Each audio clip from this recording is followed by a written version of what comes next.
Welcome back, everybody, to the ANS podcast. I am your host, Alec Miller. You can find me on Twitter at AlecMiller0423. And I'm joined, as always, by my main man, Jesus. What's going on, man? What's going on, brother? You can find me on the Twitter sphere at the real Jesus, and that's spelled Jeezus, as always. Yes, and we are back. We took a little hiatus. I dealt with a little bit of food poisoning last weekend, so I was out. I was sick, but I am back, feeling much better, and I don't think we missed too much last week, but we definitely had to talk this week because we had the Irish Dragon, Hoffelder, taking a fight against Rafael dos Anjos on extremely short notice. Dude, it was like, what, 4 days or something like that? Yes, it was the shortest of notice. Makachev dropped out. I'm not sure if they said why. Did they say why? Was it? Yeah, he got hurt in training. I think he hurt his leg or something like that. And I'm not gonna lie, I'm kind of glad. Not glad. I think I'm happy about the result that we got with Dos Anjos and Felder, because Dos Anjos and Makachev probably would have been more of a ground game fight that would have maybe not been as exciting as this fight that we got on Saturday was. So I'm looking forward to talking about that. The card was stacked from not stacked, but from top to bottom, it did not disappoint. A lot of really good fights, even though they were decisions. A lot of really good fights, and a highlight reel knockout in the co-main. Crazy highlight reel knockout, man. So we'll get to all that and more. But as always, we start with, what are you watching? Jesus, what are you watching, man? Tell me. One TV show, one TV show, man. I don't know if I've talked about this, but The Mandalorian. I was watching The Mandalorian with my son. We watched 2 episodes last week, back to back. So we watched one on Thursday, one on Friday. Yeah, we're caught up. Very excited about it, man. It's kind of, starting where it left off of the last one as far as production, story, excitement, all that. I was talking to my wife about this, and getting upset because of the bad press that it's gotten, because supposedly something happens midway through the season with Pedro Pascal, who is the actor that plays the Mandalorian. So I'm kind of worried about that, because it's showing so much promise and it's so good. It still hasn't even started talking about the end of scene that we saw at the end of the first season.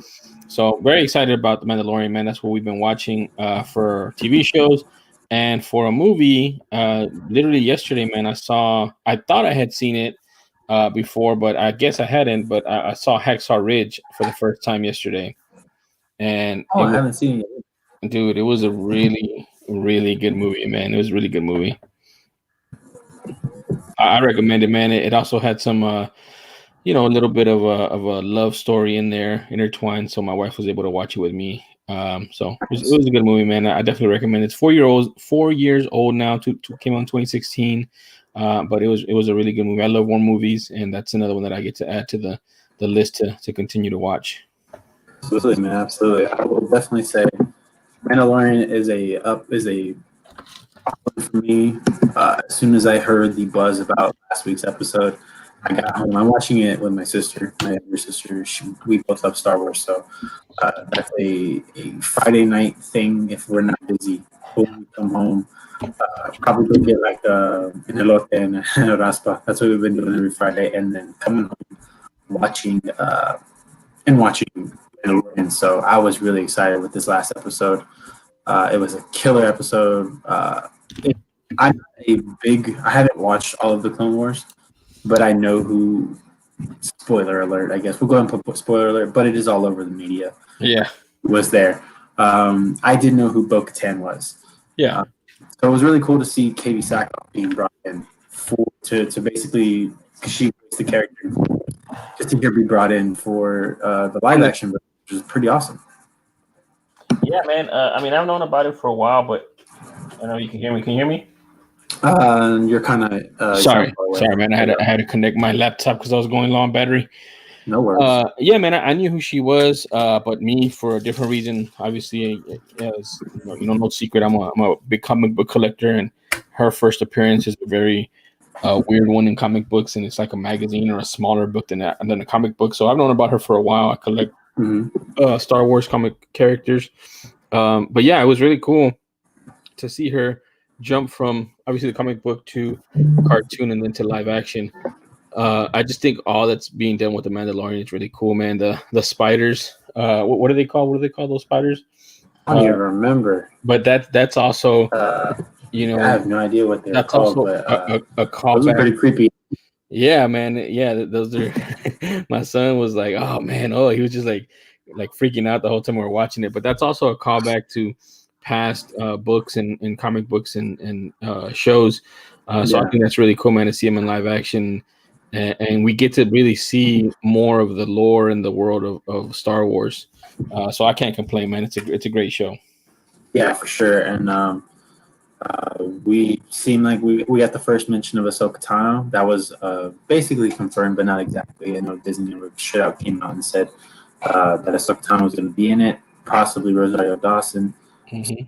Forward scene. I don't know if it's going to happen. I think they're going to probably drag it out over a few more episodes. But yeah. I will say, and I agree with what everybody else is saying about it. Bryce Dallas Howard has chops, man. She's got. I didn't like her her episode she did last year. I thought it was probably the weakest episode of all of them, which was the episode with the Imperial Walker. Where it's the first introduction to Cara Dune, which we won't get into that. But yeah, I didn't enjoy her episode last year, but this episode was fantastic. Like it was like a little movie. It was pretty cool. Yeah, well, I mean that's the thing too. I mean, I liked the last one with the Walker on it. The Imperial Walker, whatever it was called. Yeah, I thought it was okay. I didn't think it was the great. I mean, you think it's the weakest one of the whole season?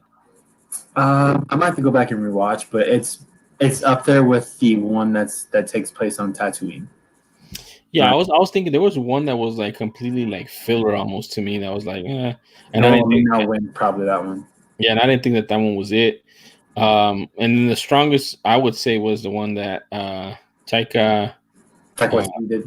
Yeah, I think that was probably the strongest one. Had people crying over a murder droid. Oh man, you know what? Yeah, that was amazing. But I will say, and we don't have to touch on it very much, but guys, we have to stop trying to cancel everything because then eventually we're not going to have anything. The whole thing about the child eating unfertilized eggs and how it's attacking women's fertility. No, it's not. It's a child. Like the way that I saw a couple people explaining it, I was like, thank you. Children put everything in their mouth. There's not you can't tell children not to put something in their mouth and they listen. They're like, oh, he's being, or even I saw someone saying like, oh, he's turned to the dark side. No, he's not. He's being a child. He's eating. He's hungry. Yeah, he literally put whole frogs in his mouth, and no one complained about. Or the spider, too. A whole spider in his mouth. Like, come on, guys. Like, we gotta stop. If we try to cancel everything, we're eventually gonna have nothing. So stop, please. Yeah, for a second there, I thought you were going to talk about Gina Carano, and I was like, "Whoa, I didn't know you were going to." I prefer not to. But yeah, man, I saw some of those tweets or whatever about the child eating a whole civilization or the last of a civilization or whatever, and I'm like, man. And it turned out it was just the last of that frog's line. It wasn't even the last of their entire species. Yeah. Yeah, I don't know, man. It's not like she didn't like go crazy, like. He was just like and another Mandalorian was like, "Yeah, keep eating those frogs." Exactly. Get your fill, get full, so you don't have to eat anymore. Yeah, and then even at the end of this episode, he's playing with the little tadpole. Like it's all good, man. The child is not evil, and he doesn't need to be canceled. Well, I mean, I don't want to rush to conclusion and say that the child is not evil. What if we saw an evil Yoda, person? Kind of cool. Exactly. We haven't seen that. So but yeah, I mean, I don't think he was doing it with malice and things of that nature. It was just a child, like you said, man. Being a kid. Kids eat everything. That's the reason when you have kids, they tell you gotta keep your eye on them at all times. Yep. All right. So for my TV show, I actually watched the entire first season of Agents of S.H.I.E.L.D. I know I'm really, really far behind, but I really enjoyed it. I thought it was a lot of fun. A lot of cool little things. I know that the criticism was for a lot of the first season, they were just kind of doing like the event or villain of the week type Beginning thing, of the week, yeah. because they were waiting for the big flip from Winter Soldier to happen.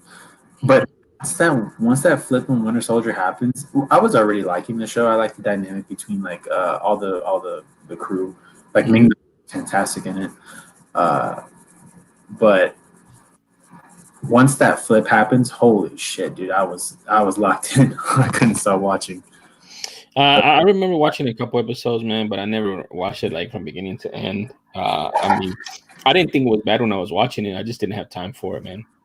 Yeah, it's good. I enjoyed it. I'm looking forward to it because I heard it also gets really good because the Inhumans get introduced. Yes, they do. I really want to see. That's why I'm going to keep watching because I want to see like when that happens and see how cool it was. Or what we missed out on when I always forget. It's not Jeff Loeb, I don't believe, but the guy who runs the TV division over there at Marvel, or Marvel Studios fucked up. Yeah, man. He was the one that fucked up the whole. We were gonna get a whole Inhumans movie, and it just bombed, dude. Oh, he basically told Kevin Feige, no. Not gonna happen. Not gonna work anymore. Don't tell Kevin Feige that. Like, man, real quick too, man. One show I did watch yesterday, as a matter of fact, I just want to mention it because it caught me off guard, and they've been playing it up on regular cable, like not cable, just channel ABC or whatever. Have you been seeing those commercials for this show called Big Sky? Dude, yeah, with Ryan Felipe. Yeah, I've been listening to like podcasts, and I think it's one of the like ads. Yeah, man. I mean, it's been everywhere, dude. Everywhere I look, when I was watching football on Sunday, on the UFC fight, like everywhere you look, there's an ad for it. So I was like, all right, man. Well, they're playing it up. The premise looked good. I watched it, and I can just tell you it's pretty good. You know, for what it is, for where it's on, for the limitations they have. I want to see the second episode for sure. So just want to put that out there. All right, cool. All right, and the movie, I'll just throw. Damn, I saw 3 movies this week. That's a movie. So real quick, I showed my girlfriend Gran Torino. Loved the movie. She liked it too. I was like, I think when we were watching one movie on Netflix, that preview came up at the end. You know how I started previewing suggested movies, yeah. Yeah, and it suggested that one, and she was like, "Oh, that was cool." I was like, "Dude, you've never seen Gran Torino? Oh, you gotta see Gran Torino. It's so good." She cried at the end. Mm-hmm. You got it. And then we watched The Impossible. Have you heard of that one? Yeah, man. I mean that we saw that one at the movie theater, and it's a crazy movie. That one's so hard to watch as a parent, man. Baby Tom Holland in there. Yeah. But it's so hard to watch as a parent because then just like dude. Time I'm just like I'm seeing like the little kid that Naomi Watts, which Naomi Watts is fantastic in this movie. Yeah, she does a great job. But when she finds that little kid, I just felt so bad. Like, oh man, it tore me up. The only problem I had is why you gotta whitewash the movie, man? Because the actual family's Hispanic. They just Hispanic. Hey man, yeah, they were Spanish, right, or something like that. I think so, man. Yeah, they were Spanish on holiday. Yeah, man. It wasn't like Tom, it was Tomas. Yeah, man. I mean, it happens, dude. I mean, I'm not gonna. That was 6 years ago. I'm hoping that it's a little better now, I guess. Yeah, we've had a. I mean, it's not where it needs to be, obviously, but there's been a lot of traction made into telling stories with the actual, ethnicities of the people that were there, or that maybe the book was based on, or what have you. So, but yeah, man, at that time it was definitely whitewashed. I definitely, after we saw that movie, I checked into it. I felt the same way, but I don't want it to take away from the actual movie itself. The movie itself, the story is a great story, but the movie itself is also a great movie, and it just shows you the dangers of an event like that, a tsunami, but also us here in Houston, we always have floods and stuff like that, and there is danger there, man. We see a lot of people dying, or die from the floods, and it's like, how? Well, I mean, that movie does a great job of showing you how something like that can happen. Yeah, absolutely, man. I was invested in the movie from the beginning to end, man. like when Tom Holland is walking behind Naomi, his mom, and you see her leg basically like ripped open, and she's walking, and just like, oh my god. And then whenever the kids, spoiler alert, when they are all finally brought together, and she's on the plane, and she's like, I can rest, and like before she did the surgery, and they just showed up, and she was like basically like saying like, this is my goodbye, like you have the kids now, I can die, and I'm like, no, you have a reason to fight, let's go, like come on. Yeah, man. I mean, but at the same time, like dude, how exhausting and mentally exhausting was that, and like I mean, I don't know, dude. It's just you don't know until you're put into that situation, and you're like, it's just crazy. I mean, being thrown around in the water, all that junk in there, getting cut up open, struggling to breathe, hanging on for dear life. You know what I'm saying? Like, it's just, I feel like it's the microcosm of 2020 in a movie, basically, because we've had, thing after thing after thing after thing in 2020. That's kind of how that was, you tsunami, you get split up, you get cut, all that stuff all at one time. So yeah, dude, it's crazy, man. But shout out to the real woman who went through that. You're a fighter, without a doubt. You're a fighter. Mm-hmm. And then also, just real quick, just to say, we also watched Mulan on Friday, the live action. It was good. It wasn't anything special. It was great. I mean, it was really good. The fight scenes were fantastic. I'll say that. But other than that, nothing really to write home about. Yeah, man. I've heard. I haven't seen it. I don't want to see it. I mean, I do want to see it. I just don't want to spend the money to see it. Yeah. And I've just seen a lot of reviews like that they're not bashing it. They're just like, meh. Yeah. It's all right. Yeah. Honestly, it probably would have done better in the theaters. Like, you think so? I think because it's the visuals are just made for the big screen. They put so much money into it. It was made for the big screen. Like, even if like the story's nothing to write home about, so you're not gonna like walk out being like it being on the big screen doesn't make the story any better. But at least it would have been a little bit nicer to look at. Like an IMAX movie. Like, Exactly. With that being said, man, showing up is pretty cool. Okay, I did have a question, man, real quick. I know I sent this to you in our movie. I was just about to bring it up. Okay, go ahead. Like breaking news, basically, we're getting Wonder Woman 84 December 25th. It's not only going to be released in theaters, wherever theaters are open at that point. Exactly. Things will be closing down again soon, except here in Texas. Because Governor Abbott is Governor Abbott. But it will also be releasing on HBO Max for 1 month.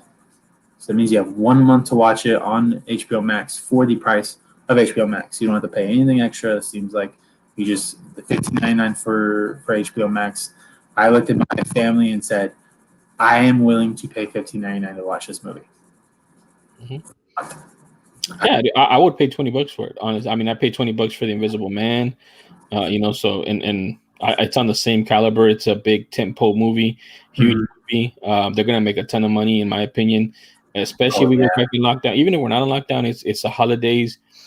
People are gonna watch it. It's gonna be word of mouth. It looks like a great movie. The first movie was great. Second movie, I doubt is gonna have much of a fall off, especially that they're getting all their ducks in a row. I think it's a big deal, man. I think it's a big deal. Mm-hmm. And I think they're trying to get more people to HBO Max because I believe next year is when we're getting, or is it 2022? That we'll be getting Zack Snyder's Justice League. And I know it's still 2021. They just released a second. Okay, they just released a second trailer, and it's black and white, and it had more scenes that weren't even anywhere in the first movie, which is crazy. They did a side by side, and there was like 85% new stuff in the trailer. Also, that a big deal with that was the new Steppenwolf and the new CGI on the Steppenwolf. That's great.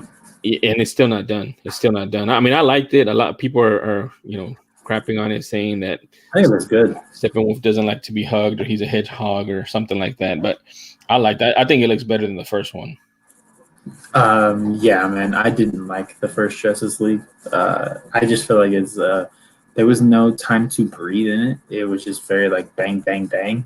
And sometimes in movies like that, I need to be able to breathe, and that was my issue with it. The editing was all over the place, which is kind of the problem with BVS too. Was the editing because the ultimate cut of BVS is fantastic. I want to see if or how much it deviates from the storyline, man. Because I mean, it's just Different.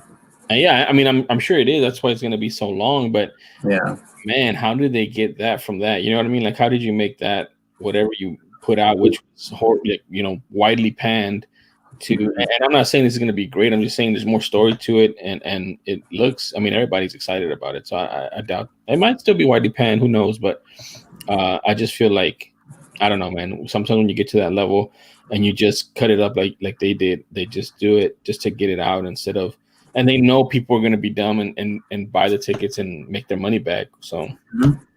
Yeah, me personally, I wasn't one of the release the Snyder Cut people. I just couldn't care less because I thought like, how could this movie be any better than what it was? Like it was a trash heap. But then you also think about the fact that you guys think about the fact that Tweeting game came in.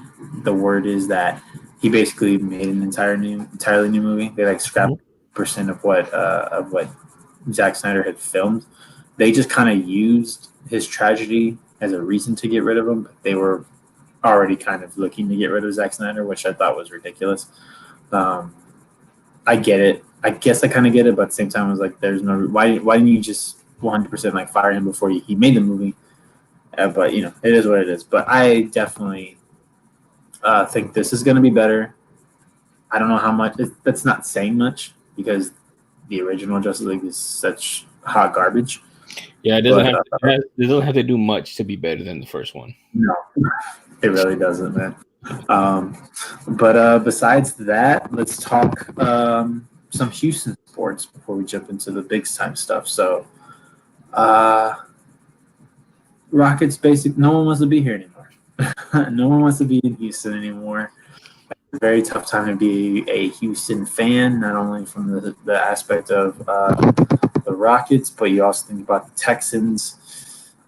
We're just kind of holding out hope that we can, that we're really just looking forward to next year. Nothing really to look forward to this year. But then you also have DeAndre Hopkins catching Hail Mary catches for the win in Arizona. And I got people sending me mean things because it's just like, I have like a group chat where we talk football, and one of them was an Arizona Cardinals fan, and he's just like, "What do you think about this?" And he showed the picture of. Oh man, are you there? No.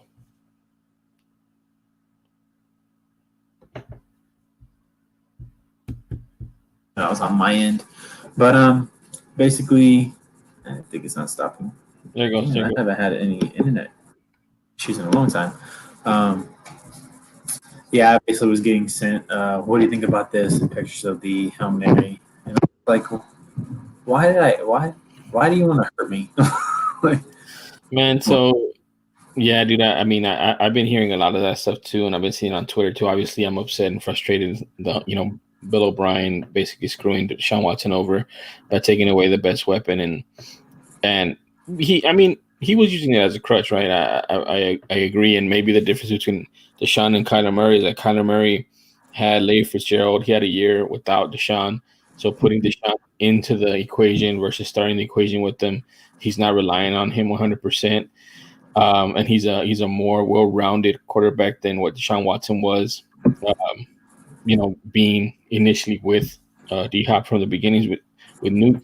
But yeah, if you look at both of their numbers, one, Kyler Murray's having a MVP type season. He has better numbers than. dude, what the fuck, man? Can you hear me? Can you hear me? Yeah, it's on my end. What I'm gonna do is I'm gonna drop out and I'll be right back. So give me 1 second. All right.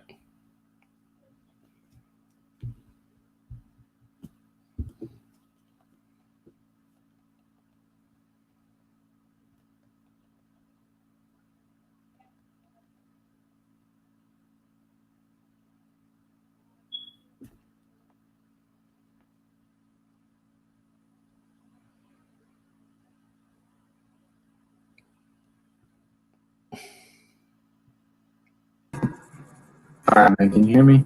Yeah, I can hear you. All right, yeah, I just dropped out real quick. I haven't had internet issues in a very long time, so this sucks. But go ahead and continue. So what I was saying is um, that if you look at their numbers, you look at Deshaun Watson's numbers and you look at Kyler Murray's numbers, both of them have improved significantly. Kyler Murray's having a MVP style season. If you look at his numbers compared to Lamar Jackson's numbers last year when Lamar Jackson was MVP, he's slightly ahead in almost every metric, including total QBR. If you look at Deshaun Watson has like, I don't know, I think it's like 22 touchdowns and 5 interceptions or something like that, or 18 and 5 or something like that, something crazy like that. So his interceptions are way down, and his touchdowns are pretty much on par with what he's had for his last 2-3 years. So he hasn't really let up as far as his level of play. He's been playing at a high level. It's just that the team, the Texans, the defense is not there. The running game is non-existent. So he's having to put more of a shoulder, but he's doing about as good a job as you can do without having a number one absolutely like DeAndre Hopkins. So it sucks, man. I agree, man. Right it's now. just it's just. Oh man.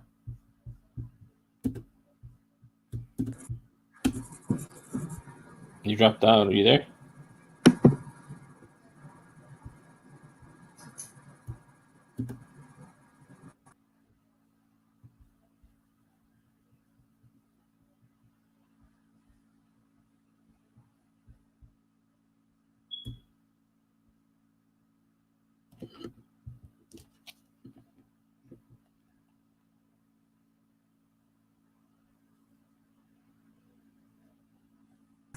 What's up, man? Sorry, I guess internet's gonna internet. I don't know what else. But yeah, man, I agree. It sucks when it just doesn't seem to be going your way. And then with the whole Rocket stuff, it's just kind of piling on. I personally am torn. It's just like you don't want to give away a top 5 player.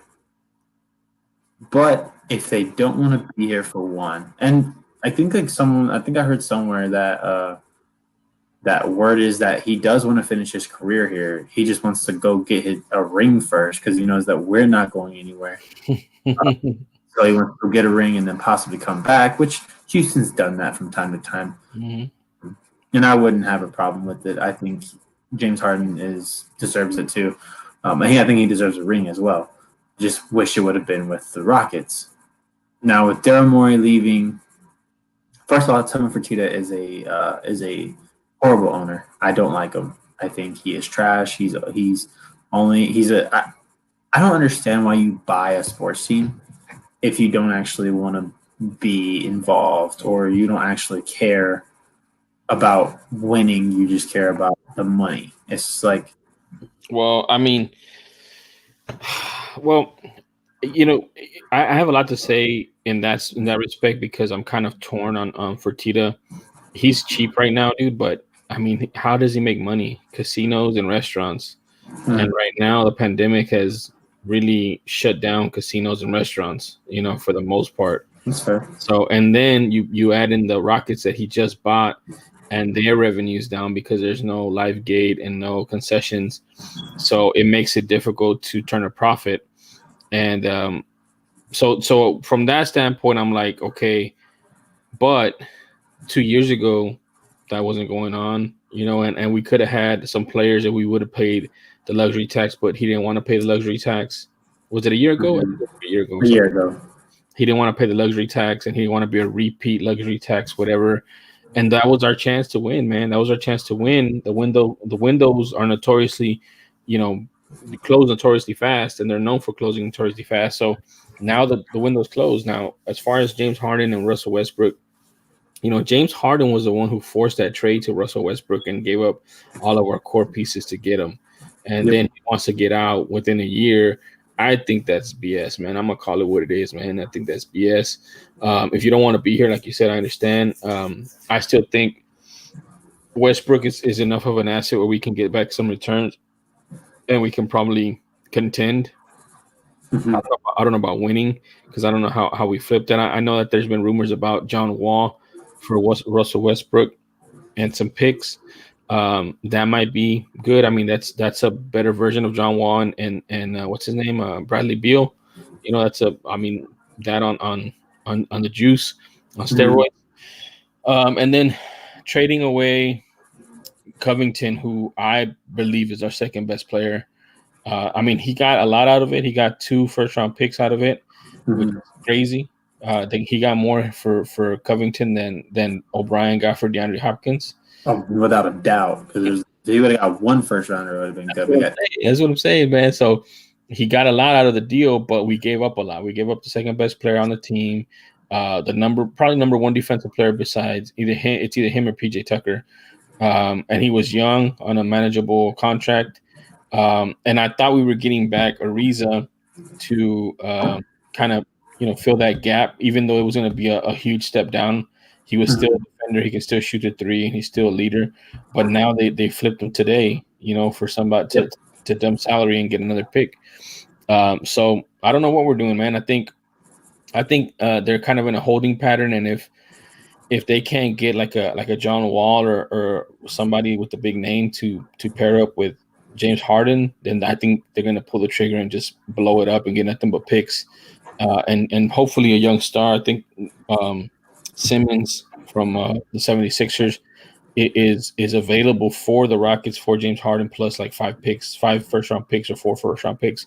But Fertitta doesn't want to trade to the 76ers because Daryl Morey is the one pulling the trigger over there, and he doesn't want to give him any help. So I don't know, man. We're in a tough spot from the Texans to somebody said, I was like, damn, man, we're going to lose James Harden. We lost DeAndre Hopkins, and we're going to lose potentially George Springer all within 6 months of each other, dude. Yeah. So yeah, it's tough, man. I will say this about the Rockets. I am okay with blowing it up.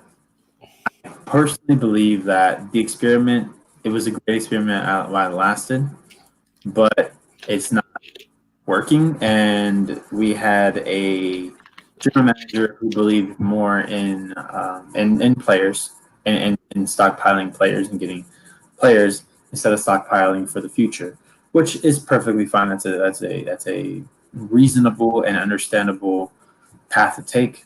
I love Daryl Morey. I respect him for that. But my biggest issue with Daryl Morey was the fact that we never had any draft picks. Bringing in this new GM, which from what I've heard is he's very respected in the basketball community. Yes, he is.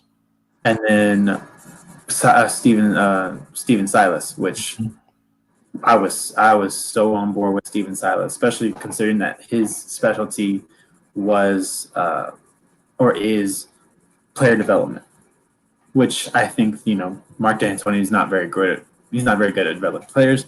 He's more of he's more of a plug and play type coach. So it's a whole different thing. So I'm okay with going the blow it up. No, not blow it up or out, I guess. Rebuild. Like a rebuild. A rebuild of let this man build it the way he wants to build it. I believe that with any sport. If you bring in a new coach and it's not necessarily working, give them the opportunity to build it the way they want to build it. Give them the players that they want to use and see if they do it, see how they do. So I'm okay with it. I was excited to have a first-round pick tonight. That didn't last very long. At the same time, we're going to have 2 first-rounders next year. And we're going to be holding on to James Harden because unlike when Bill O'Brien was general manager and the Houston Texans, you don't this general manager will not just take whatever's thrown at him or offered to him. Basically, what they're doing is telling Brooklyn you have to include Kyrie Irving, which I don't think they actually want Kyrie Irving. That's just that negotiating tactic of you're gonna have to really dish it, really give us something if we're gonna take it.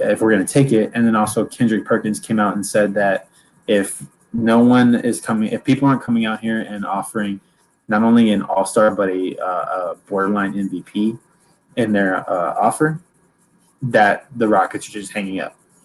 Why? Why would they when they have Harden under contract for 2 more Exactly. years. I mean, worst case, we get 1 year of awkward Rockets basketball with James Harden maybe coming in late and leaving early and whatever. It's still With a first-round pick. It's still his legacy. It's still his legacy.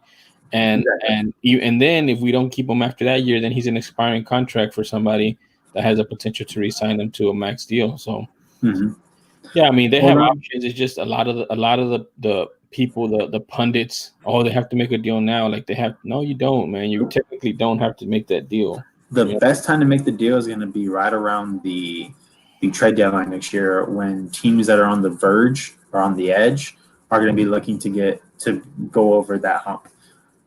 Teams like this, that's when Philly's going to be itching at the bit to get them. If the Brooklyn experiment with Kyrie and KD doesn't work, they're going to be itching to get a James Harden. Things like that, man. Like, there's so much that people. Well, I've also heard the Celtics are moving mountains to try to get him too. So and that's what I'm saying. There's a lot of suitors. So there's no rush. Get the best offer you can. Yep. And I think the same thing with Russell, man. I personally don't want the John Wall thing to go through, not because I don't like John Wall, but John Wall hasn't played in almost 2 years. I would play first. Yeah, but we've seen Westbrook play with this year. You're not wrong. And he's not what he was. No, but at least he can get on the field, on the court. I just want to see a full month of John Wall playing.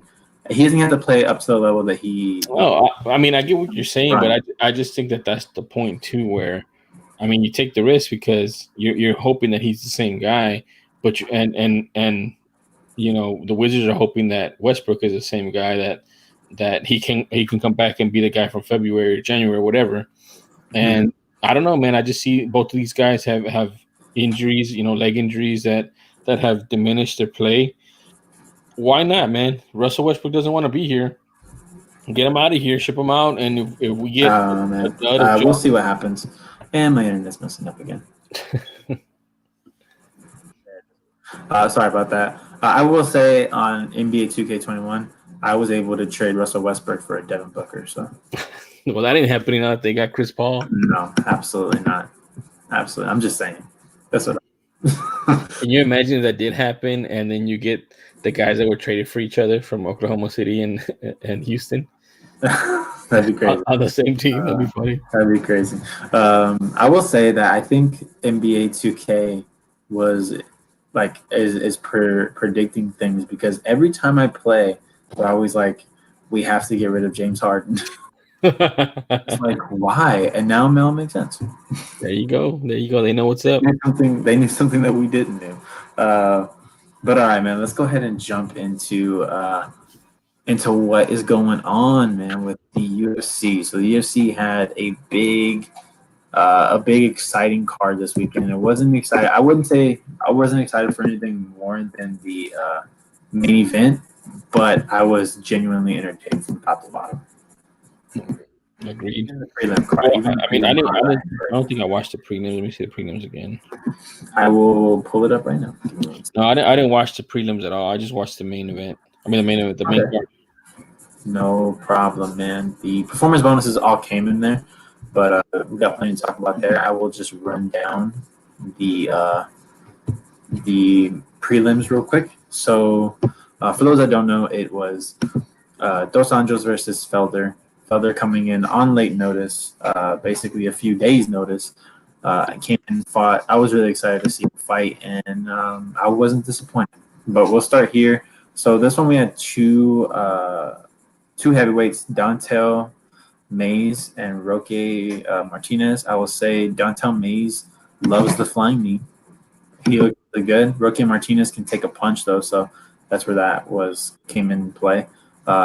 After that, we had a welterweight fight between Alex Morono and Reese McKee. Alex Morono looked really good. He was piecing up McKee, but you saying that Morono has basically cement in his hands. Mm-hmm. Dude, McKee didn't back down. Michael Bisping even called him at one point the Irish zombie, because he was walking forward. If he can just learn a little head movement, I don't even think he's old. old. I think he's on the younger side too, so he has plenty of room to get better. I also like his nickname is Skeletor. Oh, nice. But let me see. Oh yeah, he's only 25 years old, man. Oh yeah, then he got some way to go. He's got a fantastic chin. Took some of Morono's toughest punches, and in that third round started to make a little bit of a comeback. But Morono looks really good. He's going to be someone to look out for in this division for sure, in the welterweight division, where I think we need more. We need more strikers in that division. Absolutely. Next up, bantamweight Geraldo de Freitas Jr. taking on Tony Gravely. So Tony Gravely, contender series guy, he wrestled him down for basically 2 rounds or probably wrestled him down for like 3.5 rounds, and then Freitas started coming in and throwing bombs and almost knocked out Gravely in the last minute. He didn't though. Gravely was able to get a takedown with about 30 seconds left to secure the win. So Gravely, probably his toughest challenge since joining the UFC. I got to check that one out. I've been looking at Gravely for a while, so I definitely got to see that fight. Yeah, man. Honestly, I think he just got gassed. I think this is like his first. I think he got like 7 or 8 takedowns on Freitas. Dang. That's where that probably came. And then we had for the prelim feature bout, it was Randa Marcos and Yanaka Murata. So Yanaka Murata, this was her UFC debut, and she's fantastic on the ground. Randa Marcos was just having a tough time keeping her on her feet, and just that's basically what it came down to. Not being able to keep her standing. A tale of 2 records, man. Randa Marcos came into this fight 10-10-1, and Hanako Murata came in at 11-1-0. So yeah, that tells. Yeah, man. Randa Marcos, she's one of those women that she just doesn't move the needle for me. I don't think she does enough to win. She's not doing enough to win. Hence the fact that she's 10-10. I think that I think the reason she hasn't been cut yet is probably because she's willing to fight whenever. She kind of takes fights as they come, so she doesn't. Dana loves those people that don't turn down fights. So there it is. But she's never gonna be a top contender. She might have been gatekeeping for Yanaka. Probably. Yeah, so she definitely is. Yeah, so she'll definitely be probably not getting any top tier fights, but Yanaka looks really good. All right, let's move into the main card, man. So the first fight we had was a really good one too. Kay Hansen, I think this is her second fight in the UFC, taking on the debuting Corey McKenna, UFC Dana White Contender Series prospect. And this was a close fight for sure. Yeah, man. I mean, I had some people saying they thought Kay Hansen won, and obviously thought Corey McKenna won. It was close, man. It was really close. I think Kay Hansen thinks she won. She posted on her Twitter and her social media, backing up with the fight statistics and including all her takedowns or control and stuff like that. But it was just a close fight, man. If you leave in the hand of the judges, it's going to be up to them who wins, and they picked Corey McKenna on this one. Yeah, and I think I might agree with Kay Hansen, but like you said, it's extremely close. Like, I'm pretty sure if I watch it back again, I might think differently. But my initial thought was Kay Hansen. And then when they announced it, I was like, that makes sense. Like, it wasn't crazy. It wasn't like a robbery or anything. That makes sense. You can see it from both sides. But yeah. I mean, whichever. Like, I think I had it for McKenna. I just felt she was doing more damage, and but if they would have given it to Hansen, I would have been like, okay, that's fine. Like, not a big deal. Mm-hmm. And I believe, both women are 21, dude. So like, they were the third youngest, fighting pair in the UFC or something like that. Mm-hmm. Yeah, so they got so much time ahead of them going forward. 21. So and Corey McKenna is 5-1, whereas Hansen is 7-3. So very, very evenly matched, I would say. Yeah. Yep. Definitely close matched, in other words. This is a very like the Booker definitely gets a bonus for this card, really, because all the fights are pretty close. So yeah, book this. Good booking. Now, next one, we have a performance of the night bonus, and this was Brendan Allen, who was supposed to fight, I believe, last week, but had a fighter pull out. Sean Strickland did fight last week, took this fight on short notice, and ended up knocking out Brandon Allen in this fight. Dude, coming off of a few days' notice, jumping into this fight, Brendan Allen is no joke. This guy is legit, I believe. And Sean Strickland comes in and just dismantles him. Sean Strickland's gonna be a problem too, man. You know, this is the welterweight I'm from. Oh no, well, it was a catchweight, but I believe he normally fights at welterweight, I think. But man, interesting story, man. He comes in, he's hot, and he has a motorcycle accident, and he's out for 2 years, and he comes back, and now he's on a little tear, and he's just awkward, man. He's just an awkward striker, heavy hands. You can hear the thudding sounds when they land of his hands. Keeps his hands low, which means that his strikes come from awkward angles, and it just looked like Brendan Allen got gassed, got tired, and then Strickland just was piecing him up, and he hit that one.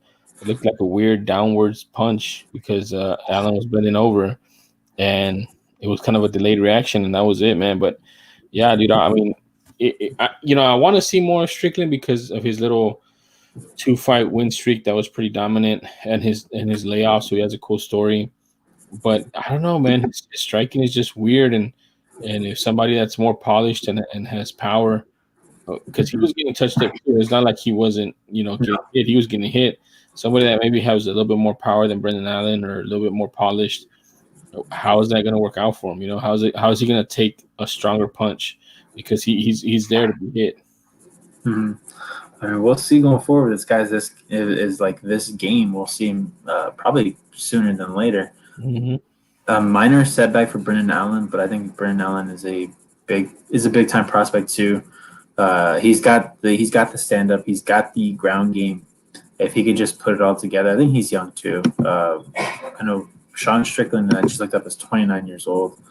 And dude, I don't know if it might be just me, but he reminds me of I don't know. I just reminds me of Vinny Jones. Oh, Vinny Jones? Yeah. Do you know Vinny Jones? The soccer player, the former Manchester United. No, I don't know. I don't know too much about those guys. He's in a bunch of movies, but yeah, Brendan Allen's only 24 years old, dude. He's got to just put it all together, I think. But minor setback for him, but I think he'll be able to bounce back sooner than later. Yeah, well, we haven't seen the last of him, obviously. No. This next one, women's strawweight, Ashley Yoder, the Spider Monkey, taking on Miranda Danger Granger. I don't know much about Miranda Granger. I do know about Ashley Yoder, and what I will say is she earned this win, but goddamn, dude, it probably should have been sooner. She is a late starter, a very late starter. Because in the first, I think I probably would have given the first round to Granger. Yeah, Granger was striking really well with her. That's why I think there was one judge that gave it to Granger, which I thought was or gave all 3 rounds to Yoder, which I thought was crazy. But yeah, Ashley Yoder has to start earlier. She really didn't get turned on until that 3rd round. She started like laying on some ground and some nasty ground and pound at the end. Yeah, and I don't know, man. I think the notes I made in my head about this fight is Yoder weak because Granger kept getting her in these weird situations where she's holding her with one hand or one arm, and she couldn't really do things like, especially when they're standing up, she was reaching around her and grabbing the other arm, and it didn't look like Yoder had a answer for it, and it was frustrating too because she was in like dominant position, but because Granger had those long arms and was able to, hold her, she couldn't really do a lot. So I was like, man, is she weak? Is she too weak for the division? Even though she doesn't look like it, she looks like she lifts weights. Mhm. But yeah, man, maybe it was she needed a kick in the pants to get going because it was really slow. It was really slow at the beginning. Yeah, man. But I mean, once she got started, she was dominant from the top position, laying down some nasty ground and pound. She definitely lives up to her name. She is a spider monkey. The way that they were all like, I think Ryan Clark posted, which is cool that Ryan Clark is watching. Um, Ryan Clark tweeted that his hips were hurting because Yeah, just watching the fight. watching them. I was like, first I was like, cool. I like seeing whenever celebrities tweet out about the UFC fights, but yeah, she just Ashley Yoderman. I don't know if she's losing or she's giving up a lot of strength just to make 115, but she doesn't look big for the division either. So I don't know. Maybe she's just one of those people that is just not as strong. It could be, man. It could be. All right. Well, next we got another performance of the night bonus, and this one was 100% earned. Chaos Williams knocks out Abdul Razak Al Hassan in 31 seconds, and a straight. I believe it was just a straight left. Was it left or was it a right? Was it a right? It might have been a straight right. I think it was a right. Right. Right down the pipe. Didn't even look like it hurt, like it was with a lot of power. It just hit right on the button and stiffened up Al Hassan immediately. I do like that he threw the. I don't mind it. Probably shouldn't say like, but he did throw the super necessary punch. But it wasn't like Jorge Masvidal. I think he was just like excited and ran down there and gave him one extra one. But it wasn't. It wasn't with malicious intent. It was more like he probably didn't realize it's all moving very fast. I don't know, man. I mean, these guys were trash talking on the way up there. Hey, that's true. And they're both kind of at the same place in their career before this, which was up and coming, a little bit of buzz, a little bit of hype behind them. But man, the way and Al Hassan, he's a beast too, man. He's a beast too. He has a chin. He's not a scrub. He can knock people out. He's been knocking people out. And it was basically who's going to get to who first, can each take the power. And it wasn't even about power. It was about speed and being technical, man. That shot was a legit, literal, straight right hand right down the middle. And Hassan was just at the wrong place at the wrong time. Didn't counter it. Didn't move his head off the line. And it landed right on the chin and it put him to sleep. Mm-hmm. But man, I mean, I know it didn't look like it, but that was a powerful shot, man. That dude has a lot of power. That dude has a lot of power to knock him out. I mean, he turned his lights off. He got stiff. He fell back.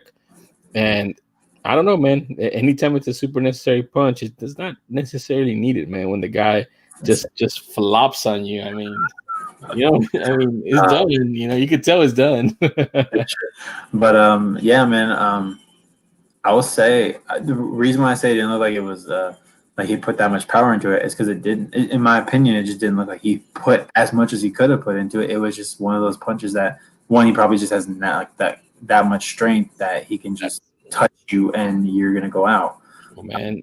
But dude, I've been watching obviously combat sports for a long time and in boxing too.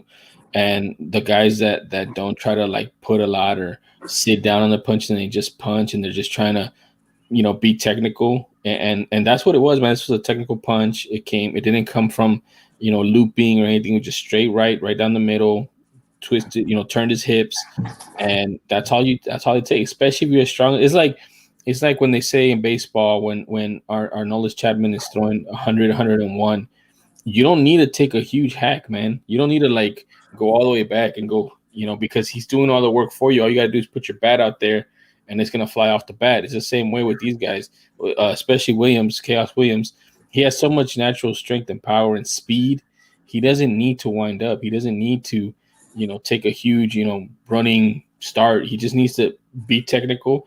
And if it lands like it's supposed to land and he punches through the object, through the person, not at them, then they're gonna get knocked out like that, and that's exactly what happened. Yeah, man. When you have guys like this who look like, from like first glance, you're like, oh, that's probably like a light heavyweight or a heavyweight. Exactly, man. Oh my God, this guy's gonna be an issue for anybody that wants to stand with him. Like, he just happens to be in the wrong division that's filled with wrestlers. But if he can knock people out in the first 30 seconds, it doesn't matter.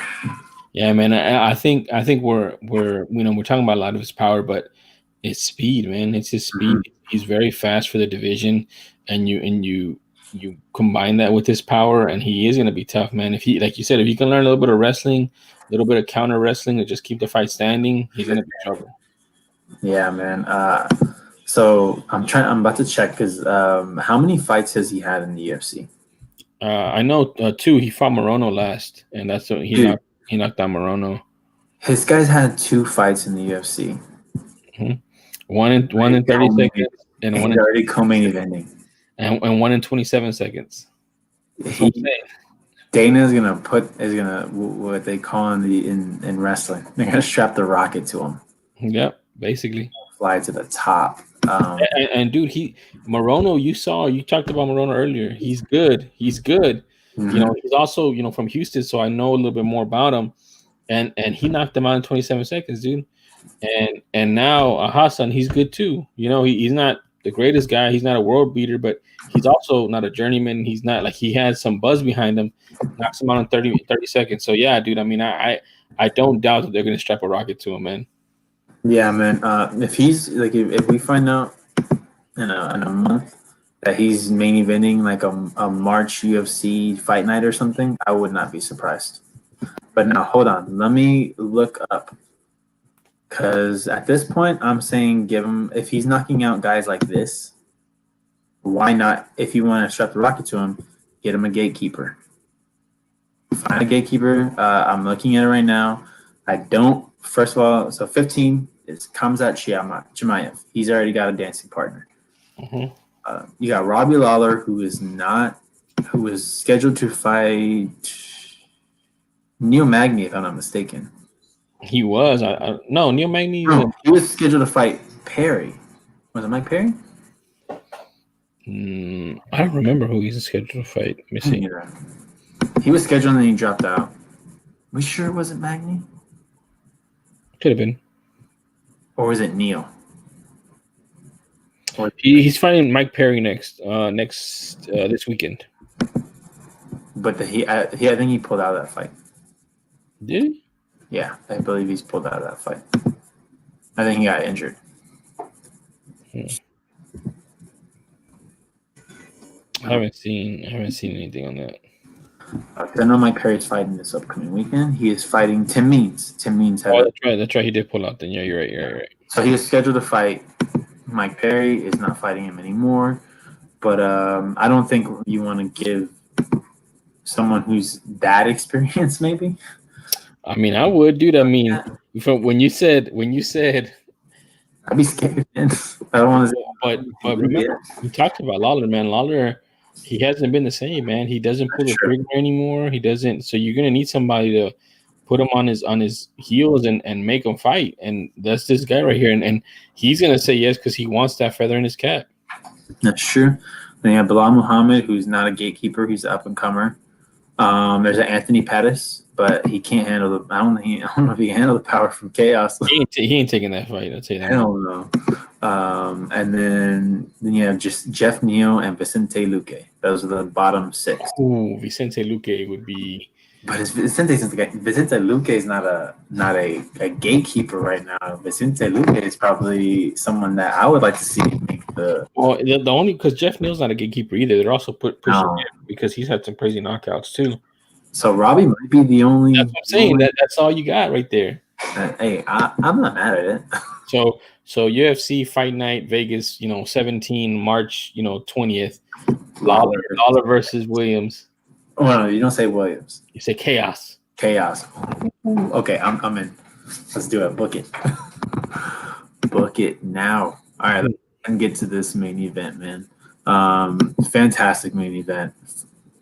We had Rafael dos Anjos, former lightweight champion, coming in and wanting back into the. I think they said it was his first lightweight fight in 4 years. Yeah. He says he wants that gold. He wants that gold back around his waist. I wonder why all of a sudden. Time of any? No, I don't know. Yeah, I mean now's as good a time as any. Yeah. I mean, all I'm saying is that there is an L next to his name when he fought Khabib. So I mean, I don't know why he would say that he wants it now, but I'm just stating two separate things at the same time. I think you're trying to insinuate something. He's not afraid of. No, he probably is. Everyone was afraid of Khabib. Come on. But yeah, we finally got him here. He was supposed to be fighting Islam Makhachev. Makhachev pulled out. Said, you know what? I think he even said that he was training a little bit, like not heavy training, but was just staying in shape. He was training for a triathlon. Oh, okay. So that's why he was in shape, and that's why he felt he could make the weight. It did hurt him. I think it did hurt him because it's not the same type of training for a triathlon as it is for a fight. I want to say this though. Okay. And I agree with Michael Bisping. His striking looked extremely crisp. Like he was throwing with some crazy speed. Rafael was having issues. Was it that third round or was it third round? Yeah, it was a third round. I noticed it too. Dude, he was like having a field day with Rafael's face in that round. So that might be the only like full on round that I gave to Paul. The second one was give and take. Maybe that one was a little tough for me, but I can go either way on it. But definitely that third round is where Paul Felder took the round 100% for me. Man, it's just really interesting to me, man, because it wasn't a full fight camp, but Felder lost his fight the same way that he lost the Dan Hooker fight, man, and it's the same way that a Poirier wouldn't lose this fight because Dos Anjos is Poirier. Dos Anjos is a former champion. You know, Poirier is an interim champion. And they just have that little bit extra experience that they know what they need to do to win the rounds. And that's exactly what Dos Anjos was doing. His fight IQ was there. If Felder kicked him, Dos Anjos came back 2 seconds later after a small combination and then kicked him again, gave it back to him. So it nullified his kick. So it's just, Felder just falls short, man. Like he's this close, man. He's this close and he falls short. Think about if he wins this fight, what it does for him, what it sets up in the 155-pound division. And I don't want to say it's so detrimental because he did step up on short notice. And on top of that, I feel like this fight gave him his fire back because he was not talking about retiring anymore. He was, he said, "You're going to see me again." Mm-hmm. I think it kind of is the confidence booster that he needed because losing to somebody like a Dan Hooker, like he lost, is not that great. But losing to Dos Anjos, who is a former champion, who's also a former title challenger at 170 pounds, and just losing the way you did on 3-4 days notice, it says a lot that, hey, I belong in here with the best of the best. And I can tell you right now, this Dos Anjos, the one that we saw, he's crisp. He was getting beat up a little bit, but he did a lot of damage back to Felder. He could have let it get out of hand because it was on short notice, and there were two different fighters. Like you said, one was a wrestling type, Makhachev, and Paul Felder's a striker. And he didn't. He figured out a way to win. So not a lot lost for Felder in this loss, but definite gain for Dos Anjos in this win. Yeah, absolutely, man. I mean, he looked like he belonged, like he hadn't really lost a step. You could kind of tell that in welterweight, it was just kind of getting harder and harder for him to hang. The guys there are younger and hit a little bit harder. But this didn't take away too much for me for Paul Felder. I think he looked fantastic. Fighting on short notice is not easy for anybody, and this guy came in ready to bang, and he did. And it was just Dos Anjos, like every time Paul Felder got outside of that black line inside the octagon, it was right to the fence. And I think he did well. I think there was at one point that Dos Anjos was 3 for 11 in takedowns. So he was defending well. It's just after a while that weighs on you. Dude, that's As a champ and knows what it means to go 5 rounds and do that for 5 rounds. So I don't take anything away from Felder. And I want to throw something out just to throw it out there and have a fun conversation. What do you think would happen if Paul Felder I was just wondering, because we're seeing it a lot more lately with guys going down a weight class. And it seems like he's just out. He's in these 5-round wars that go split decision. He's not able to get that knockout win that he needs. We're seeing Barboza go down and having success. We just saw Frankie Edgar go down and have success. Jose Aldo, even though he's coming off of a loss, 2 losses, but technically he's 1-1. I know Paul Felder's younger than these guys, but would he benefit from going down? Man, I don't know. I think he's in his mid 30s, dude. I can't say I don't know if he would. I feel like he has a bigger frame than a Jose Aldo, for example, than even a Barboza. Barboza has a big frame, and he did have to lose a lot of muscle to get down there. He said he felt good doing it, so maybe it just depends on how you do it. I'm pretty sure I think Felder could do it, but I don't know how much it would deplete him from a stamina standpoint and from a power standpoint.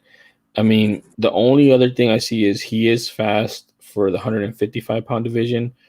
I don't know if that speed advantage would be the same at 145 pounds. If his power goes down with him, then that would be a huge boost. Like you said, he just can't knock these guys out. Like he can't put 2-3 or even like a 1-punch knockout together. He can't put 2-3 punch knockout together either, like a combination knockout. Mm-hmm. I don't know, man. I don't necessarily think it's as much the weight as it is his fight IQ. He takes a lot of shots, man. That's what I'm saying. Like that's part of the fight IQ. That's part of the defense. That's part of the strategy. Mm-hmm. And I just don't see him like, okay, so basically put a tinier version of him at 145, and let's say he fights let's say he fights like a Holloway. Mm-hmm. At 145. The cream of the crop. I mean, it is, but he's not the champion anymore. Or let me see, who else is at 145? Give me a second. So you got Barboza at 15, Bryce Mitchell at 14, Ryan Hall at 13, Shane Burgos at 12, Danny Gay at 11, Sadiq Youssef at 10, Arnold Allen and Jeremy Stevens at 8, Josh Emmett at 7, injured, Calvin Kattar, Korean Zombie, Yaya Rodriguez, Zabit, Brian Ortega, and Max Holloway.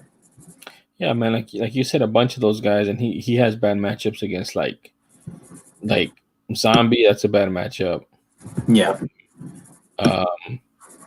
Even Kattar is a bad matchup for him.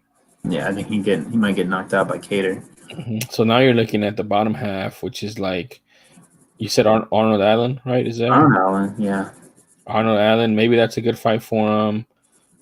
Jeremy Stevens is probably a good fight for him. Even though Jeremy Stevens probably has more power than him, so I'd be worried about Stevens knocking him out. And that's what I'm saying. Like, is that better than 155 where he's at now? Yeah, I don't know. It was just something I was pondering. Yeah. I mean, I don't think he'd do it. I think he'd probably retire before then. I mean, especially, real quick, man, to bring it up, did you see the salaries of these commentators? No. Dude, Bisping is getting paid like $3 million a year to be a commentator. And he's the cream of the crop. He gets to pay the most. Dominic Cruz gets paid like $355,000. That's the lowest one. Everybody else is in between. Why is Dominic should be fighting more than I mean, I don't know. Dude. I'm just saying that he gets to pay the least. Is it yearly or is it? That's yearly. That's yearly. That's yearly pay. So they were talking about, I mean, how much is Felder getting paid? You know, and so how much? Oh damn, how much would it be for him to just go full time on the commentating? You know what I mean? Like he has something else. Why wouldn't he? If he's not going to be a champion, if he's not going to win, and I really think that the next fight is going to say a lot. If he wins on a high note, like he just squeaks by, he probably retires. If he gets a knockout, he'll ride the wave until as far as he can go. But I just don't think that he's competing at the level that he needs to. He's losing these close matchups, man. That he needs to be winning to get to the championship level. He's losing to Dan Hooker. He's losing to or Dos Anjos first time in the lightweight division. Even though it's on short notice, he did look good. He's still losing. You know, he's still losing. So, and that's why I threw out the question, is because I want to see Paul Felder succeed. I think he's a great commentator. He's a great personality. He looks really good inside the octagon. He has an exciting fighting style that can draw fans if he could just find that success. But he always seems to be on the losing end of a very hard fought fight. Dan Hooker, now Dos Anjos. I just don't want to see that. I don't want that to become the norm. Not only because I want to see him succeed, but also because these wars weigh on you. These wars, take a piece of you every time you get in there and have these. This one I wouldn't say is nearly as bad as maybe the Dan Hooker one. The Dan Hooker one was definitely probably worse. Probably took a little bit more time off of his career than this fight. yeah, But he even took some nasty shots, man. That forehead was all kinds of messed up. yeah, but you didn't see him yesterday, huh? On the Contender Series. I didn't see him. And they said that whoever did the makeup needs to win an award because you couldn't tell he was in a fight like 3 days ago.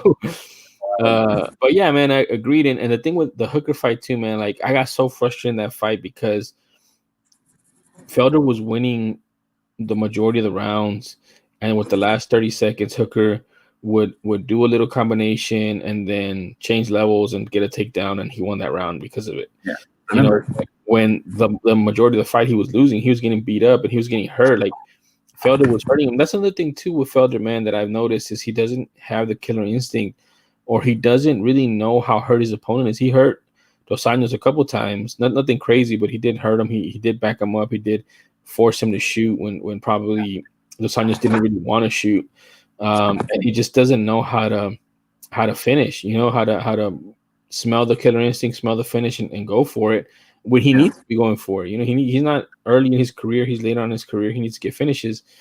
So it's just, again, I'm just like you. I like Felder. I like him as a fighter. He's very entertaining.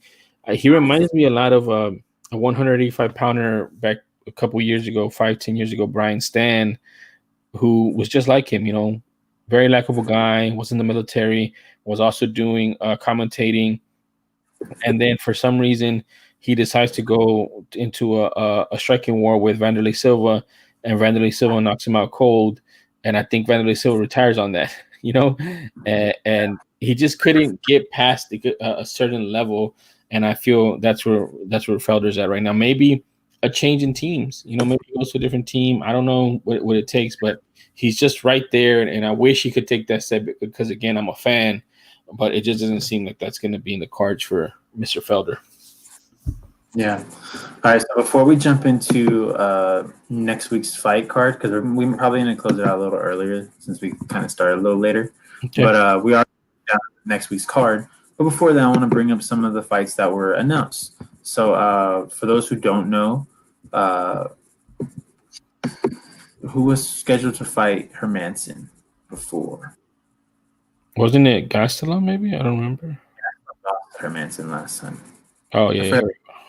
Scheduled to fight somebody. But whoever he was scheduled to fight pulled out, and we have Kevin Holland stepping in to take over for this fight. Kevin Holland, who was on a 4-fight win streak, 5-fight win streak? I think it's 4. It's 4 this year. Yeah, 4 fights this year. He's won all 4 of them. You said that he's probably going for the record with this one will be the record for wins in a year. I said immediately once this fight was announced, if Holland wins this fight, he should be next in line to get a shot. at least be right in line behind Whitaker for a shot against Adesanya. This guy has been killing it. He's looking fantastic, and if he gets the win, I mean, I don't see how you could say he doesn't deserve it. So we'll see going forward. But Hermanson is a killer. Hermanson is definitely a killer. But I like what Kevin Holland said. Because he calls himself Batman, the Batman. Mm-hmm. Hermanson is the Joker, so it's basically Joker versus Batman, and he's basically saying he's gonna knock out the Joker. So we'll see, dude. This is gonna be a tough fight to call for me. I think. Which fight is this? Hermanson and Kevin Holland. When is that though? I'm just looking at some of the fights. Someone's got. Yeah, my bad. Kevin Holland and Hermanson. I mean, you ain't got to come up with a thing yet, but I think this is gonna be a tough fight to call once we actually do have to call it. Yeah, I feel like Hermanson is tricky, man. He is a Joker. He's like I was gonna say he's a wild card because he has striking, but he also has some slick grappling, man. He's a very slick grappler. Mm-hmm. But Kevin Holland is on a run, man. And when you're on a run, dude, you're like in the zone. And I mean, 4 fights in this one in the UFC, which is the highest league in the land, highest competition, strongest competition. 2 in this pandemic with these weird and crazy fight cards and different, protocols to make sure you're able to fight. But to win 4 fights in a row, man, in 1 year, he has to be like catching lightning in a bottle. So it's gonna be tough to pick against him, man, because he's fresh. He's been fighting. He's been winning, and he has a high level of confidence right now, man. Yeah, for sure, man. So that's gonna be tough, but also one that personally you already know I'm gonna bring up anytime her fight is announced. We're getting Alexa Grasso taking on just because I love Alexa Grasso. But yes, her versus Macy Barber, and this is gonna be an interesting fight. These are 2 young women here in the flyweight division. Macy Barber is making kind of a push, but her leg is hurt. She did hurt her leg against Roxanne Modafferi last year. Mm-hmm. How has she recovered? We will see. I think the good thing is that Grasso is a boxer who prefers to fight through standing, so that would probably help in terms of not having to worry about your leg too much. But still, we'll see. Being out for almost a year is gonna be hard to recover from. But yeah, I'm looking forward to that one for sure. I don't know if it's a main event. I just know that it's announced for it says January. Oh, well, they haven't been given the proper dates here on UFC. I think it's on the undercard of the Holloway card. Okay, cool. So we'll see that, and then obviously the big one that we've got recently, Holloway versus Kattar, being announced to be the first fight, the first main event for the year 2021. Holy shit, dude! This is big. Holloway, and thing is, Holloway doesn't go away easy. Holloway does not go away easy. Hold on, man. You're talking about the champion. You're talking about the champion Holloway. Is all I'm saying. That's all I'm saying. So this is a championship fight for Kattar. This is. I believe whoever wins this gets the next shot. With the beat and Yair being pushed back so far away. Mm-hmm. But dude, so my opening thought was, this is gonna be bad. I was like, I immediately was like, oh man, Kattar might knock him out. But I was like, then I had to think back. Holloway had that 5-fight war with Dustin Poirier, who probably a little harder than Kattar. Oh, he hits way harder than Kattar, dude. So Kattar, this is gonna be Kattar's toughest challenge yet. He fought really well against Danny Gay, but wasn't able to put him away. However, against Jeremy Stevens, he knocked him out with that elbow. Yeah, and that was I mean, you want to talk about fluke elbows. No, I'm just joking. No, I don't know, man. I just see this fight like this is how I see this fight. Kattar had trouble. Kattar had trouble with Zabit when Zabit was moving and sticking and jabbing, and that was the first 2 rounds of the fight. And then Zabit kind of faded, and that's when Kattar had some success. The difference between Zabit and And Holloway is not gonna fade. Holloway's gonna go for 5 rounds, sticking and moving and jabbing and using his length and his kicks and his grappling ability. And that's why, he was once a champion, and in my eyes, he won that Volkanovski fight. So he is a champion. So it's different levels, man. It's different levels. It's gonna be a 5-round fight. Holloway, I can tell you right now, can go 5 rounds. Easy. We've seen it happen. We saw it against Eagle. Yeah. Now they handle the volume and the pressure. So, I feel it's going to be a tougher fight for Qatar than it is for Holloway. Holloway's seen Qatar's skill set before. He's dealt with it. He's beat it. And he's beat tougher dudes, in my opinion. And Qatar is rising, but I don't think he's there yet, man. So, nothing against Holloway.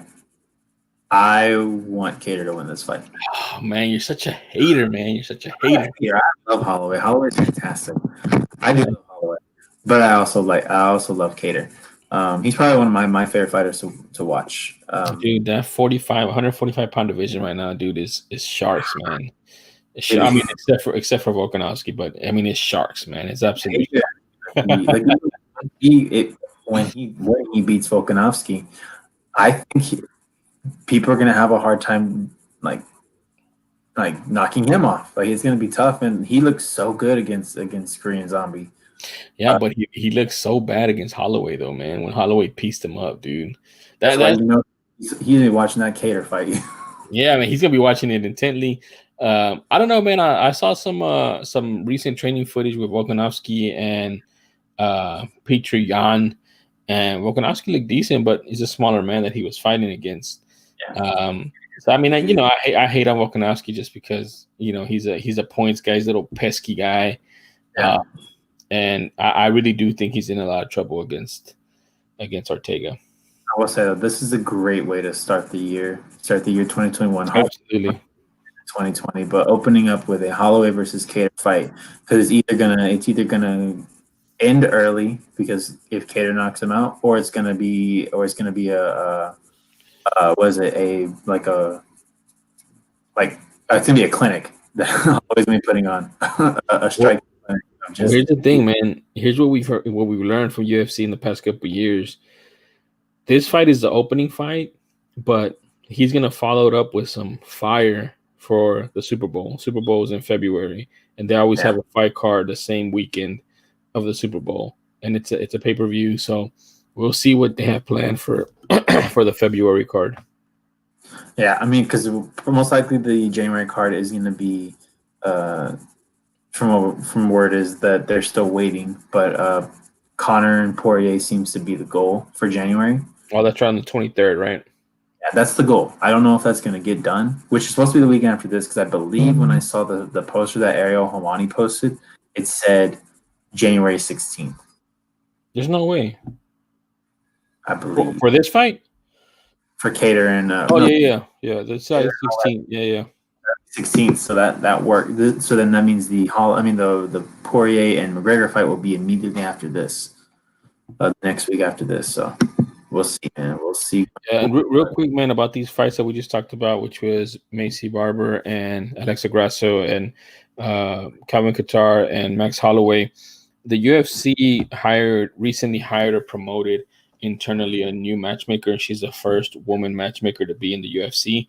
I forgot her name. I have her here somewhere. But I just wanted to give shout out because those are two pretty awesome fights to be your first two fights that are tied to your name. Oh, dude, Dana's probably like, holy, like, where were you? Where have you been? These are really good fights that are opening up the year. But yeah, I don't know what's going to be that, because I'm thinking, you said that, I believe Jan said he wants to fight in March, right? Yes, he's waiting until March. He's not fighting until that. So I'm looking at the other let me look at the other championships that are going to be. Okay. She's a WNBA star, Kelsey Plum, the first ever female UFC matchmaker, and she helped create Alexa Grasso, Macy Barber, and Holloway versus Kattar. So former WNBA star Kelsey Plum. All right, Kelsey. You can put. I don't know if it's big enough, but you could put Petrion and Aljo in that February spot because neither of them have fought in a while. Who else? Dude, I've lost so much. Wait, no, Gilbert Burns up for. That one's gonna be shooting for February as well. I think is what they said. That might be the Super Bowl card that you're talking about. Yeah, because other than that, maybe they'll probably reschedule Nunes and Anderson for that time too. The other thing I heard too is Ferguson and Chandler is probably going to be on that undercard too with Holloway in Qatar, potentially. Oh, what? Potentially. I figured that would be an undercard on pay per view, not a well, fight. I think Chandler said he wants it on the Poirier McGregor undercard. That's a possibility as well, but Ferguson wants to fight this year, so I think somewhere in the middle is January 16th. That's true. Maybe that's I mean, but there's also 255 that hasn't even had a main event announced yet. We're gonna get to see Ferguson versus Chandler, man. I mean, that's not Khabib versus Ferguson, but that's a damn good fight, man. Yeah, because I'm looking, nothing scheduled. UFC 255 is scheduled for December 12th, but there's not a fight attached to it yet. That's crazy, man. That's less than a month away. Yeah, the only fight that's attached to it is Sergey Spivak versus Jared Vendera and Dos Santos versus Cyril Gagne. So that's whack. It's just crazy. Well, because that was supposed to be the Nunes and Anderson fight. But that fight got canceled because I believe Anderson's the one that's gone around saying that it's because Nunes pulled out. Yeah, she did pull out. She said she did. I guess an injury. I mean, she wasn't like bad on it. She was just people were asking her. It was like Nunes had to pull out, but that she's gonna stay in shape because most likely it's not canceled. It's just rescheduled. Yeah, I'm pretty sure she's scheduled. Yeah, it's not gonna be good. Nunes is gonna have a clinic. I mean, they might cancel that fight, dude, because if they don't have anybody, I mean, I don't know. I mean, yeah, they might cancel that day. 256. I mean, it. Dude, man, I know it's tough but it's just like, damn, like Zhang hasn't defended in forever, man. Since China. Hold on, these are the announced bouts for 256. Oh, yeah, it says Jan versus Sterling. That's not true, is it? I mean, maybe it hasn't come to here, but I don't see it. But if it is, that's a great fight. It says Jan versus Sterling, and then middleweight bout Vittori versus Jacare Souza, Mackenzie Dern, Tisha Torres versus Angela Hill. Oh yeah, I know that fight is scheduled. Billy Quarantillo versus Gavin Tucker. Oh, Chase Hooper too. All right, let me. Well, I haven't seen that, but whatever. This is on Wikipedia, so. Oh, okay. Yeah. Do you want to hear? So because we're about to go ahead and jump off right now. Do you want to hear who the Rockets drafted in the second round? Yes, please. Who's the guy that's gonna make it happen for us this year? Are you sitting down? Let me stand up real quick. Kenyon Martin Jr. No way, dude. Oh my God. I feel old, dude. I don't know anything about Kenyon Martin Jr., so I will wait. I just think it's hilarious that Kenyon Martin's son is playing for the Houston Rockets. Dude, I remember Kenyon Martin playing for the Cincinnati Bearcats in March Madness and him going off and just dunking over everybody, man, in that year that I remember him. It's crazy. When Kenyon Martin was on the Nuggets, he was fantastic. Yeah, dude. He also had a speech impediment, man, which was also pretty remarkable for him and for other people with speech impediments. So I thought that was pretty cool. If Kenyon Martin Jr. doesn't have the lips tattooed on his neck. Dude, what if he does in the exact same place? That'd be amazing. That would be amazing. But all right, guys, that is it. That's it. We have next week. We'll be here. Oh wait, hold on. I'm sorry. We're not. That is not it. I am so sorry. Let us go over this card real quick. I know we're trying to get out of here, but Figueredo versus Perez, 255. Let's go over it, man. I'm so dumb. I can't believe I forgot about that. Yeah. I'll just go to the fights that matter the most. I don't see any on the yearly prelims. On the Yeah, prelim. There's one on the prelims. Yeah, there's a few on the prelims that I want to see. I definitely want to see Daniel Rodriguez fight again against Nicholas Dalby. That's going to be a good fight. He's also on a little run this year, man. Exactly, and I want to see what he can do because if he can do if he can do what he's been doing all year, I would like to see him get a gatekeeper at welterweight. Dude, he almost got knocked out in his last fight, and he came back and knocked the dude out in the same round. So that's pretty dope.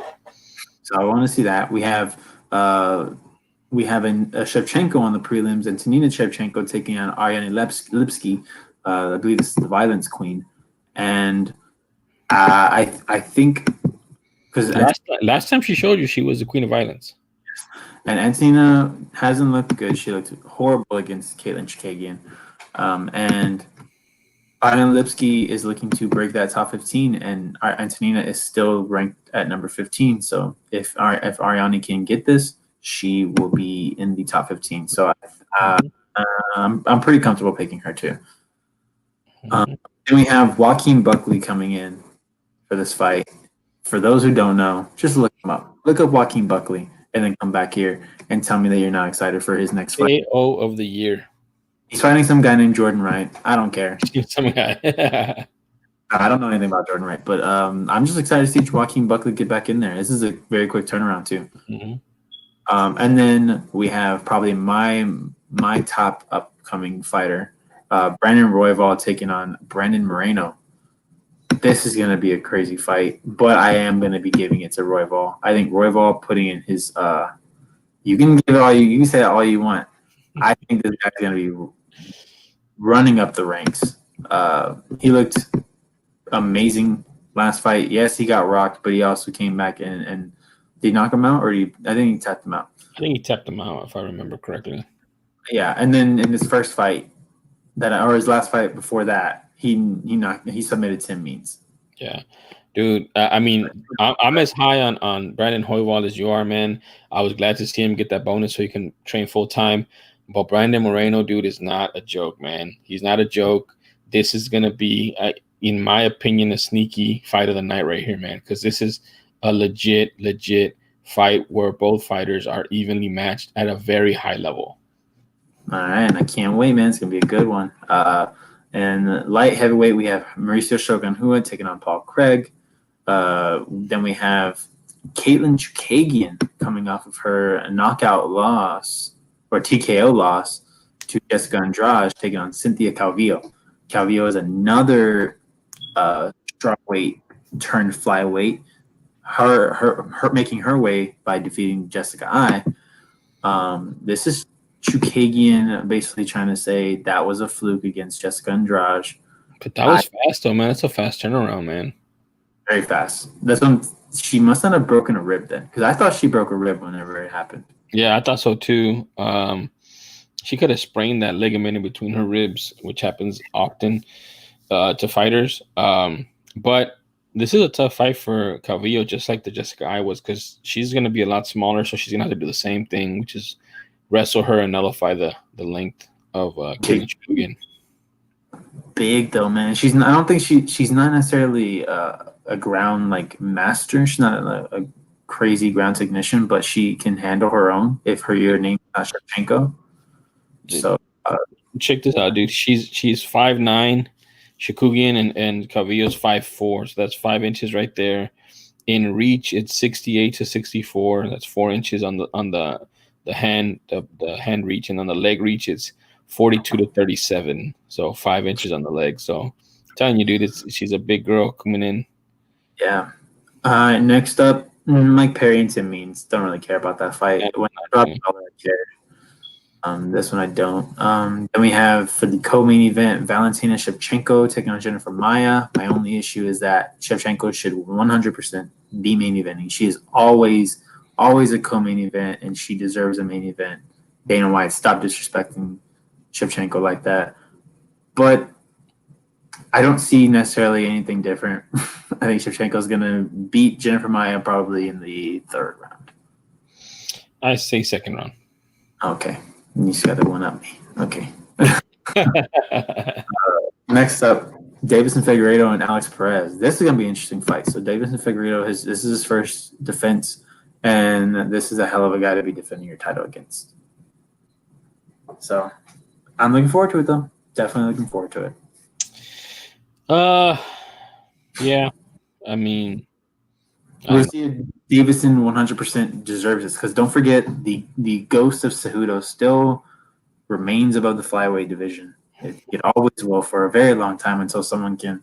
I mean, Figueiredo can probably kill the ghost of Cejudo if he can get a defense there too. Yeah, he needs two defenses against solid competition. I would say Perez is borderline. He's just a very active guy, and I want to see how he handles Figueiredo's massive power for the division. I mean, he has some massive power for the division. But we'll see. We'll see what happens with Figueiredo. All right, man. But that's next weekend, so check back next week, Wednesday. So it'll be.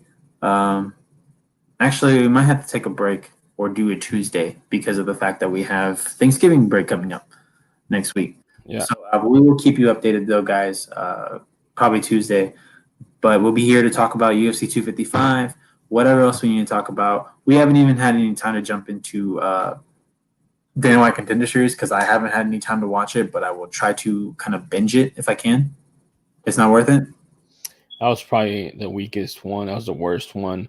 The highlight was the main event, which was a 265-pound fighter against a 209-pound fighter that normally fights at 185. Coming in as late notice. Just horrible all around, man. I wouldn't watch it. All right, well, I will probably, but I need to watch the other ones too because I haven't watched the other ones. The other ones are good. There's some really good fights on the other ones. Yeah, I believe I saw that ESPN said this is the most contracts that they've given out in the season. Yeah, and it's not even over. Well, this Tuesday was the last one. There. Oh.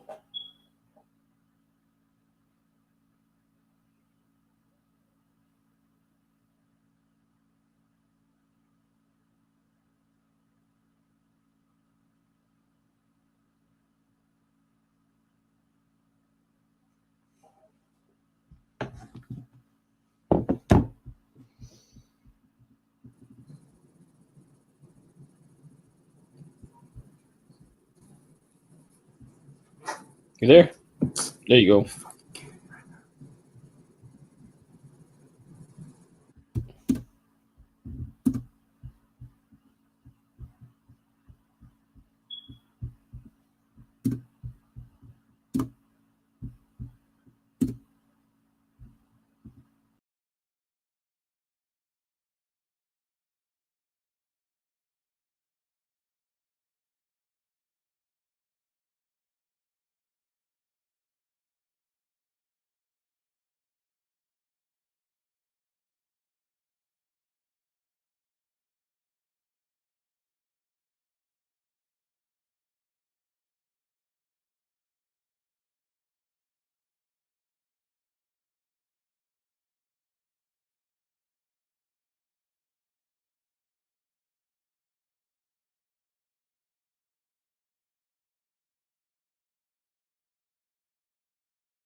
All right. Well, sorry about that, guys, but we are out. Appreciate you guys for joining us.